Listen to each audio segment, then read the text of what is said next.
So we are still on the doctrine of adoption, which means I still get to do the dad jokes. So we'll start with this one. You can never trust an atom.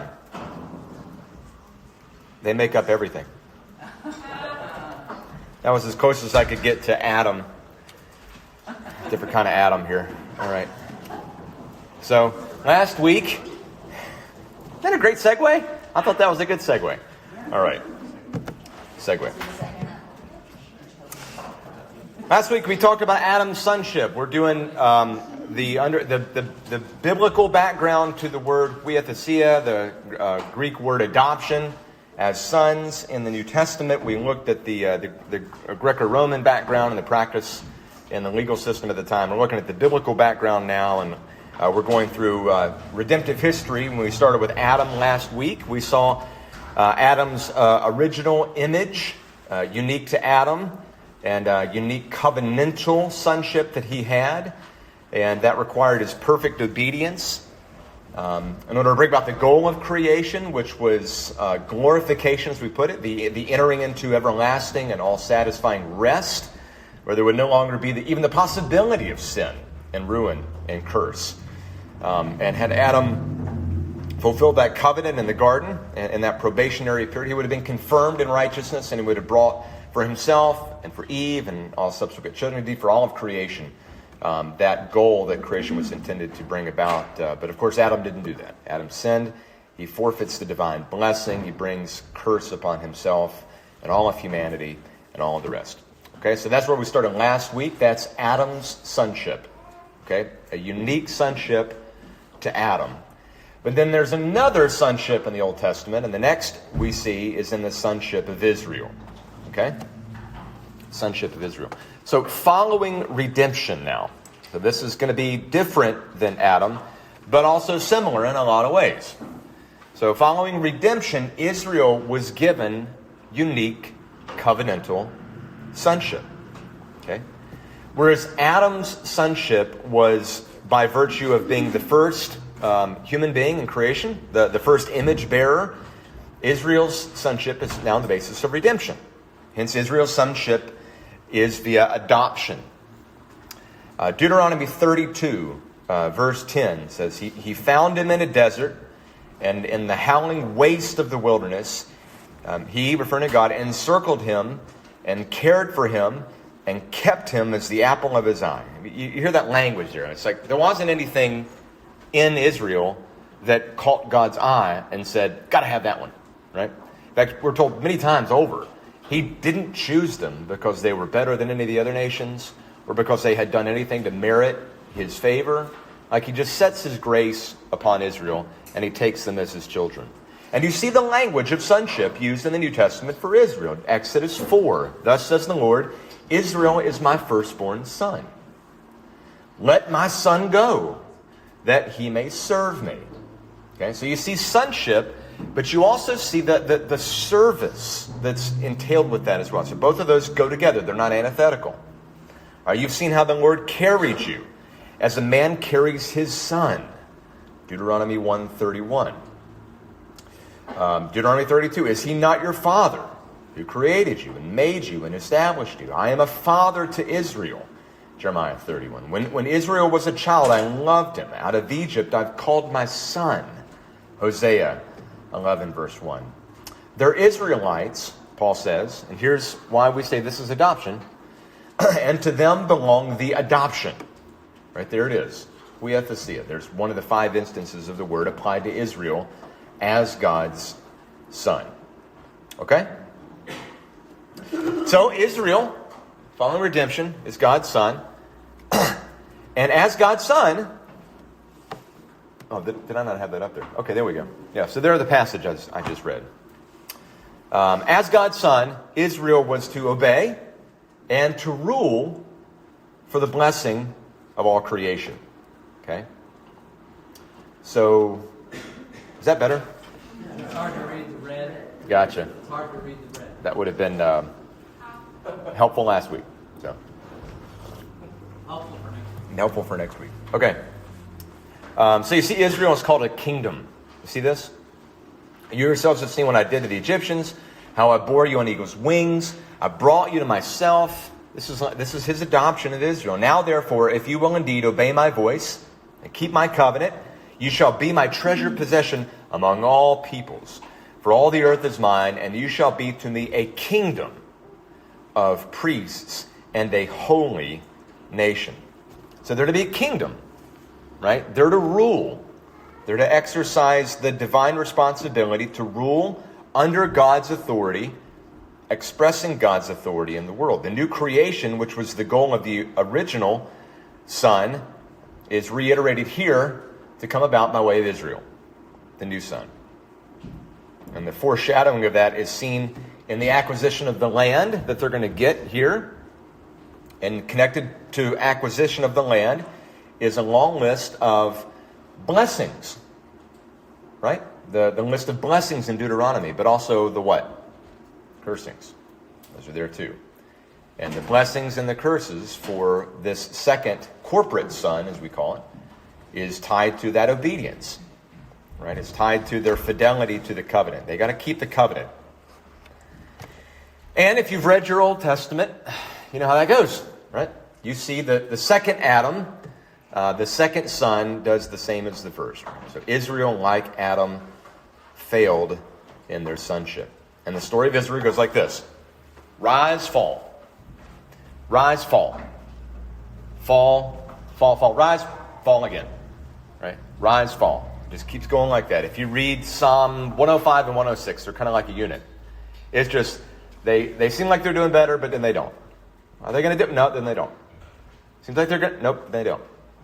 And we get this repetition, and like one of the things that the Old Testament does is it teaches us by way of repetition. It's a way of emphasizing things. And so, did the nation of Israel do any better than the first Adam?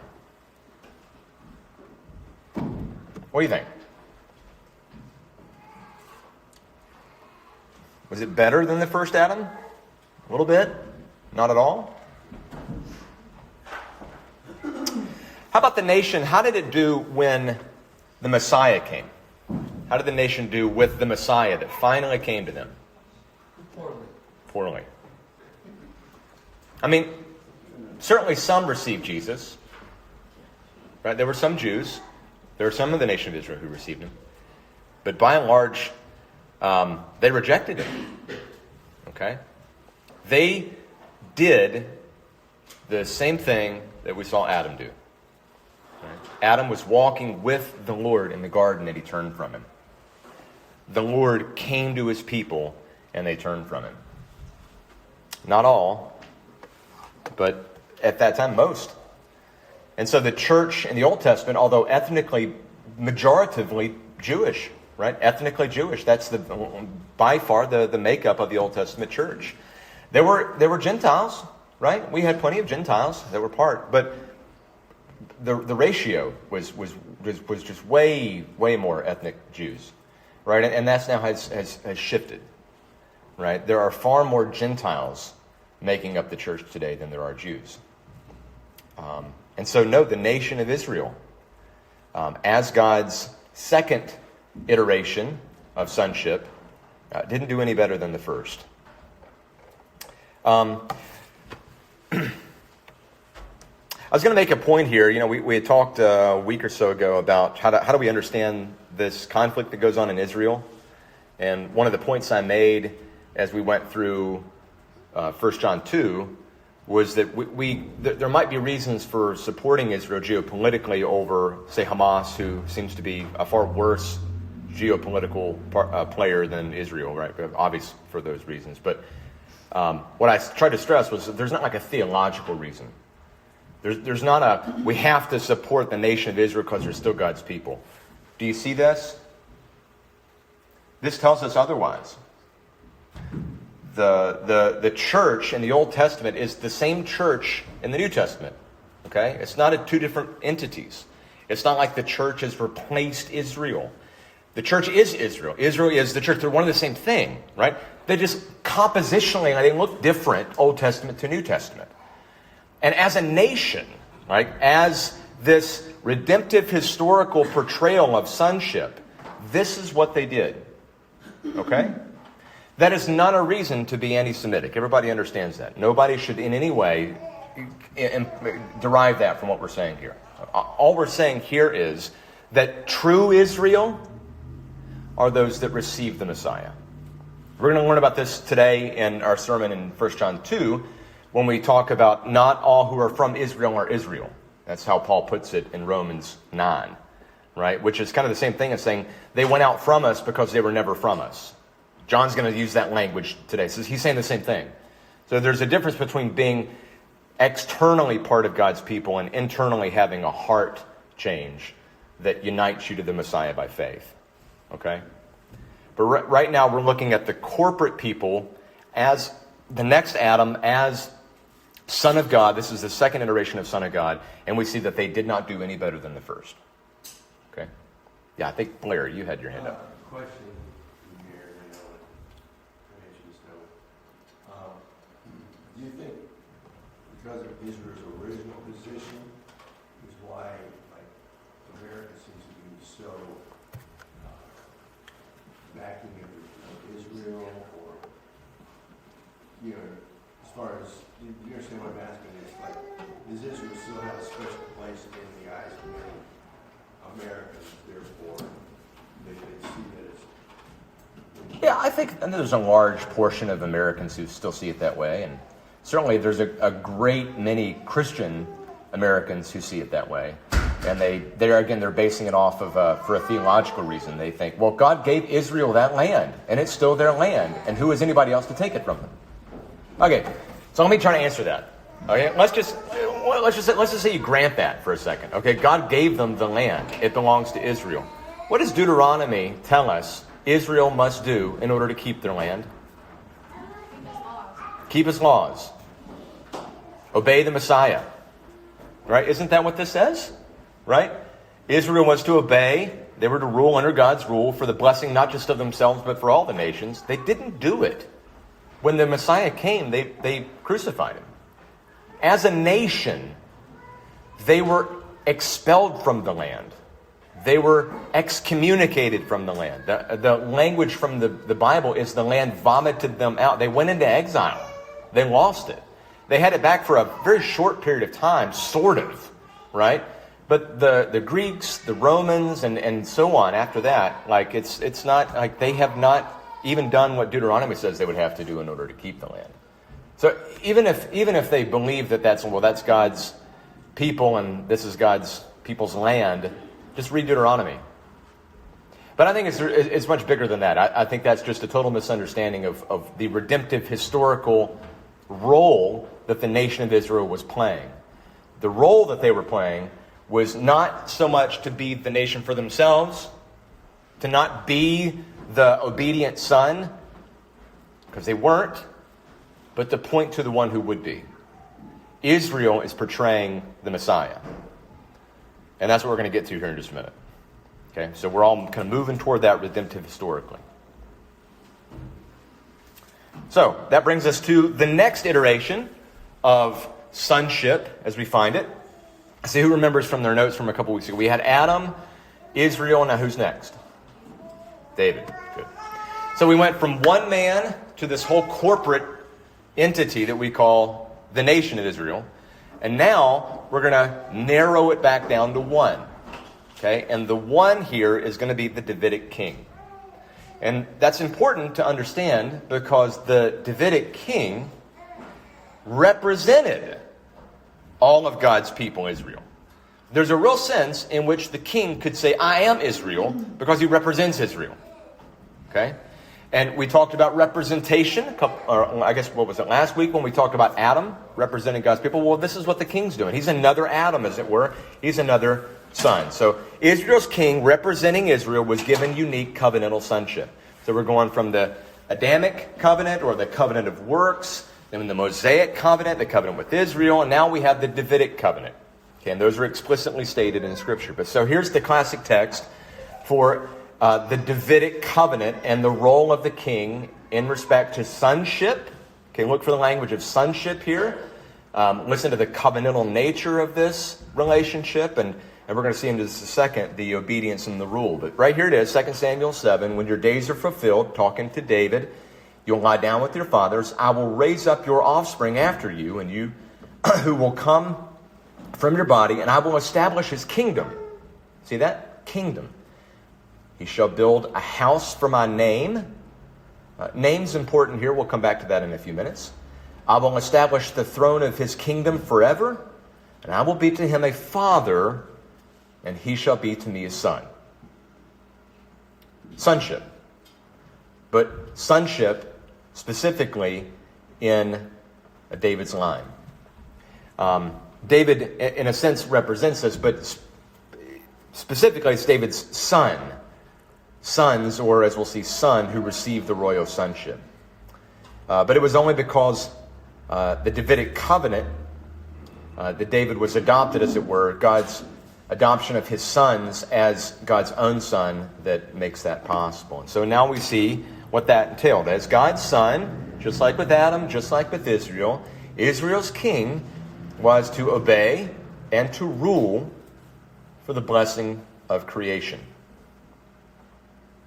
So he said to me, it is Solomon your son who shall build my house and my courts, for I have chosen him to be my son, and I will be his father. I will establish his kingdom forever, if he continues strong in keeping my commandments and my rules, as he is today.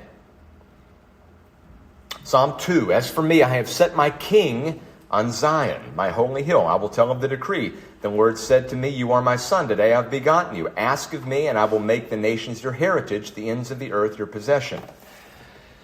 So what we see here is, again, we see the extension of obedient rule to go out and bless all of creation. Same thing that Israel was supposed to be doing, to bless the nations. Same thing Adam was to be doing, to bless the whole world. And we get kind of glimpses of this. Like if you read the history of the Old Testament, you read Samuel and Kings and Chronicles, what you find is the king, representing the people, often has victory over those threatening their peace. And there's a time where they get to enjoy rest. Okay? And that language is very specifically used in the Old Testament, rest. Because that rest that they had little glimpses of when they were in the land is going all the way back to Genesis 1 and 2, where rest was the goal of creation. So you see little glimpses of it, right? You see glimpses of a good king being faithful to the covenant, representing God's people, bringing in the goal for which God made the world, this ultimate glorified rest. And those are just glimpses. Because what happens? Rise and fall, right? How many good kings versus bad kings? I can never keep track of those, but I know that there were more bad, right? You get a few glimpses of like, boy, this looks like what we're talking about here, but then you get the reminder that still not. Because, as we know, Israel's kings, like Adam, like Israel, failed in their sonship. Okay? And the Lord was angry with Solomon because his heart had turned away from the Lord, the God of Israel. Therefore, I will surely tear the kingdom apart from you. There it is. We see the pattern yet? This is what we call biblical theology. We're taking this idea of sonship and we're asking, how does that idea recur across redemptive history in the Old Testament? What do we learn from each subsequent stage in that redemptive history? Like we learn more about it the longer we go. We also learn how much more we need a Messiah the longer we go. We're tracing the theme across biblical history, and what we're beginning to see are these repeated themes of this unique sonship, a covenantal sonship, of obedience, of rule, of trying to bring about a new and better creation, and then this continual failing to see that happen. And yet the promise is still there. Like he tells David that you will have a son to rule over my kingdom forever. You will have one without fail. Don't even worry about it. I guarantee it. And then it's like, but he has to obey. And if he doesn't obey, he won't.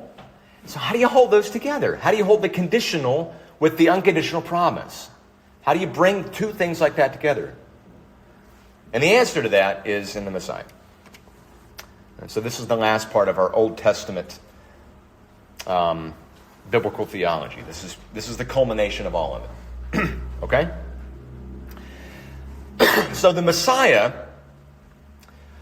has a unique, and what I'm calling an essential, you could say a divine sonship. Okay, another way you could put it, he has a necessary sonship. Or you could say an eternal sonship. All right, so Jesus was the Son of God prior to the incarnation. That's really important that everybody gets that. Before Jesus came to earth and took on a human nature and was born in Bethlehem and did his 30 plus years of ministry and died and rose again and ascended into heaven, before all of that, all the way into eternity past, Jesus is Son of God in a unique way that nobody else has. David didn't have it. Solomon didn't have it. Israel didn't have it. Not even Adam had it. This is unique to Jesus. Okay? This sonship of Jesus entails the unique divinity of Jesus. And by divinity, what we mean is he's fully God.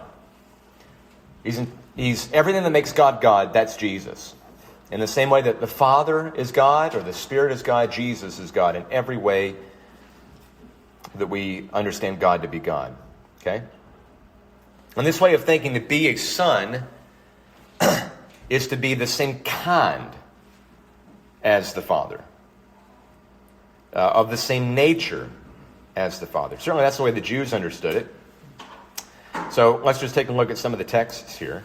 So we've got, and what I'm looking for here in these texts is what's true of Jesus' sonship before the incarnation. So like, I'm trying to look at texts that go before Bethlehem, all right? Even before creation.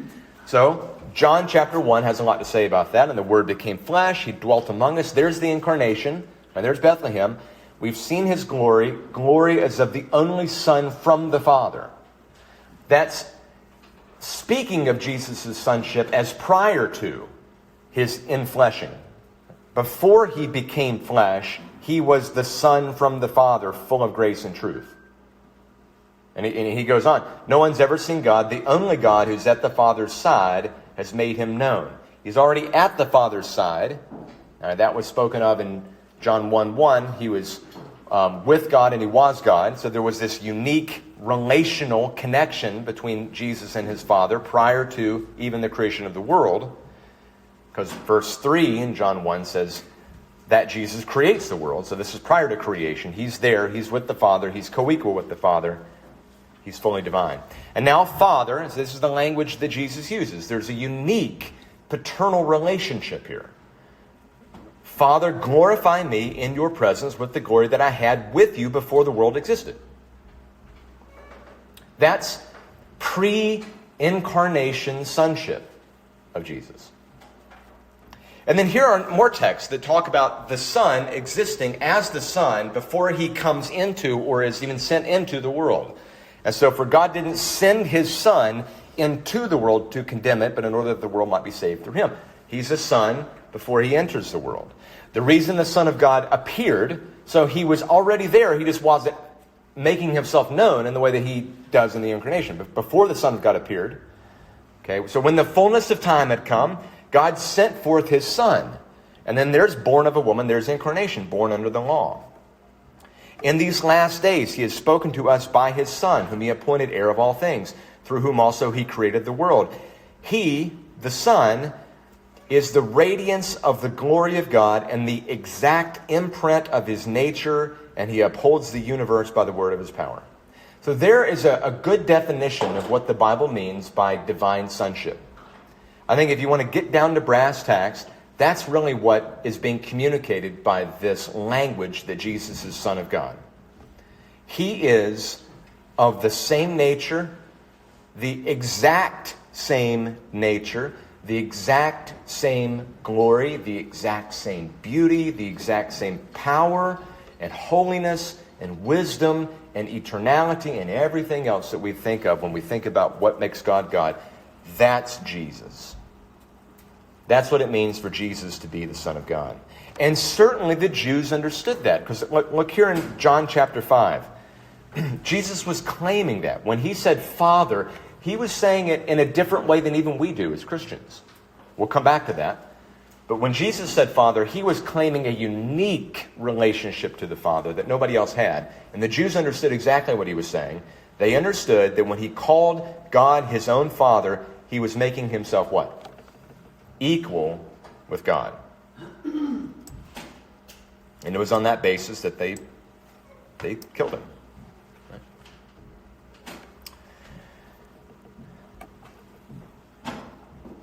So, Jesus is Son of God even before he comes to earth. Everybody got that? There's a unique, essential, or divine sonship. Let's just suppose that God never created the world. Would he have still been God? Did he need to create the world in order to be God? Did he need to create the world and redeem it in order to be God? He didn't need any of this. Like, he did it, but it's not essential to him. You could certainly think of a world in which he didn't. He would still be God. Okay? Even in a world where God doesn't create anything, Jesus is still the Son of God. Even before redemption, he's still Son of God. Even before creation, he's still Son of God. It's part and parcel to what it means to be the second person of the Trinity. He is the Son.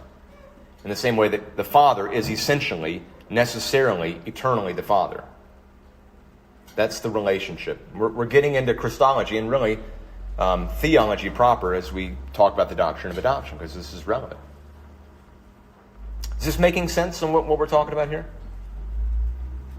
Now, I gave you a bunch of passages, okay, that I think show definitively that Jesus is Son of God prior to the incarnation. Now, let's see if you can get this. There are some passages that I didn't cite. And I didn't cite them for a reason. Can you think of an omission here that you maybe would have expected me to include, a passage somewhere that you would have expected me to include whenever I make a case for the pre-incarnate sonship of Jesus? Yeah, Chris. This is my beloved Son, whom I am well pleased.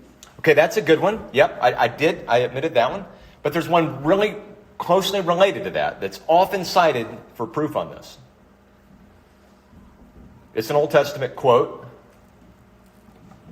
That's actually an Old Testament quote from the same passage. It's just put a little bit differently. You might know what it is? Psalm 110. Not Psalm 110. I'll give you a hint. I quoted it one slide ago from Psalm 2. When we confess the Nicene Creed, what do we confess about Jesus? He is something not made. Begotten. Right? Now it rings a bell. Because that's the language we use. We use eternally begotten. So he is the only begotten Son. Right? That's the language that we often use. Whenever we think of Jesus' sonship prior to the incarnation, he's eternally begotten. And yet I didn't use that term begotten here. And there's a reason for that.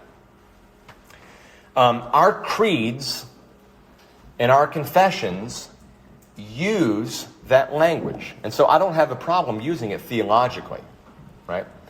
It's just not real clear what is meant by that. Okay? When we think of begetting, humanly speaking, what do we mean by that? We mean somebody didn't exist and then they come into existence. We mean there's a causal relationship between Father and Son. The Father is the cause of the Son in that sense.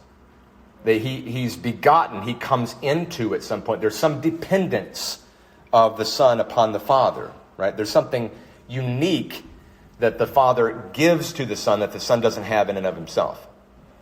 Now, there have been some who tried to go that way with that language of begotten, and the Bible, I don't think, gives us that. We need to be careful. Like the creeds and the confessions, they use the language, but none of them actually tell us what begotten means. And I've done a lot of reading on this. I don't know what it means either. And the best people I've read on it, you know what they've said?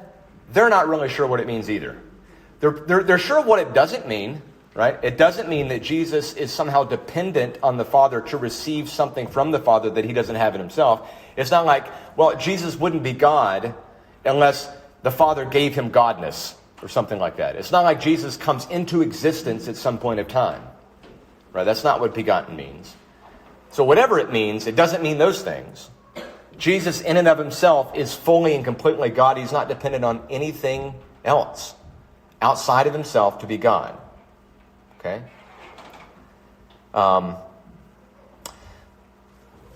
Just give you a quote on this. Charles Hodge, a guy that we don't like, good systematic theologian, says, the relationship, therefore, of the second person to the Father is all that filiation or is that affiliation or sonship. But what is meant by the term, and we're talking about begotten, neither the Bible nor the ancient creeds ever really explain it. It uses it, but it doesn't really explain it. I have a bunch of other quotes here about people who say they don't know what it means either. So just feel good to understand that you can understand that there's something being communicated here. There's something being communicated by that language begotten that says that Jesus is uniquely Son. He's not Father. He's not Spirit. He is Son. He's Son from eternity past. There was never a time that he was made. He didn't become the Son at some point. He's eternally been the Son. Like, we can say all those things, but beyond that, I think we begin to get limited. Okay? And there's another reason I didn't use those particular passages, because as I'm going to show you in a minute, those passages I don't think are talking about the Son from eternity past. I think all of the begotten passages have to do with his incarnation and his incarnation work. They're tied to him being born in Bethlehem. They're tied to his baptism, entering into public ministry. They're tied to his resurrection. I don't think any of them talk about an eternity past begottenness. I learned that the past few weeks, and I should share it with you. There you go. There you go. So, use the language. Just don't take things from that language that the language doesn't mean. Jesus never became the Son. He's always been the Son. It's a unique sonship that's his by virtue of him being God. Okay? So, but now we have to move into, well, he did become incarnate, though. He did enter this world. There is something unique about his divine sonship that is exemplified in his Adamic fulfillment, in his Mosaic fulfillment, in his Davidic fulfillment. He's Son in a way that Adam wasn't, in a way that Israel wasn't, in a way that David and his sons were not. He's something in his humanity, sonship-wise, that's unique to him as the Messiah, that eclipses everything that came before, and everything that comes before informs what we understand of him as he has come as the incarnate Son of God. Now, once we get that, okay, so that'll be next week. Once we get that, we are going to finally have everything in place that we need to understand what Paul means when he takes adoption as sons, sonship, and says, hey, believer, that's you. But we got to do that next week before we get there. So let me pause here. We got a few minutes if you want to ask any questions on this, on the precursors and redemptive history, or anything that we've covered so far to this point. Clear as mud? At the very least, maybe one thing you'll get from today's lesson is it's okay to not be sure on some things. That's a good thing. If you don't really know, it's better to say, I'm not really sure, rather than to, well, I think, and then you get into trouble, right? So there's some humility that we should express, especially when we talk about who God is and the nature of God. That we could say, well, there's things that we know are true, there's things that we know that aren't true, and there's a lot of things we just don't know how they're true and not true. John? A lot of times, and whenever it's talking about these different people who had the potential to be like the perfect Adam, who like David, like it a lot of times zones in on one thing, like one sin that kind of just like, so he can't be the one. Does that mean like that's their one sin? Like they've been perfect throughout the rest? Or does it mean like that's like why does it zone in on that one thing? And it's like this is why you can't be perfect. Well, I would say that there's one essential thing. And that one essential thing, I think, would reduce to just simply rejection of God as king, like cosmic treason, put it that way. But then that gets expressed in a lot of different ways. So we can reject God in a lot of different ways. If you read the blessings and cursings in the book of Deuteronomy, there's an awful lot of ways that Israel could reject the king. And they rejected God in a lot of different ways. There's a lot of different things. Look at Solomon. I mean, like, yeah, he went after other women, but there was a lot of other stuff he did that was wrong, right? There was a lot of idolatry. There was a lot of sin. There was a lot of unrighteous, murderous acts, pride, all up and down, all kinds of expressions. So I don't think there's just one. I think it's he has to obey everything that God says. Even if you go to the garden, Adam was supposed to do all kinds of stuff, right? He was supposed to be fruitful and multiply and exercise dominion. He was supposed to protect his wife. He was supposed to teach his children and when they have children. He was supposed to love his neighbor as himself.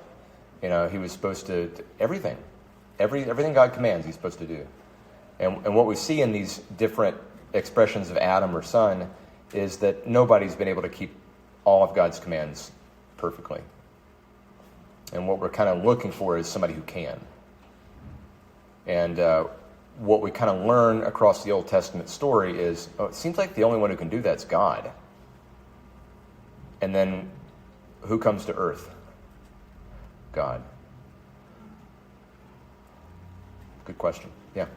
We're going to sing about that this morning, so everybody pay attention to that. A second Adam walked the earth, whose blameless life would break the curse, whose death would set us free to live with him eternally. All right. So we can sing excitedly. Yes. I can look out and see you all looking excited. Christmas miracle. Yeah. Yeah, that's right. You don't have to be sad in church, folks. We're Presbyterians, but we're not dead. That'd be a good place to end, right? All right.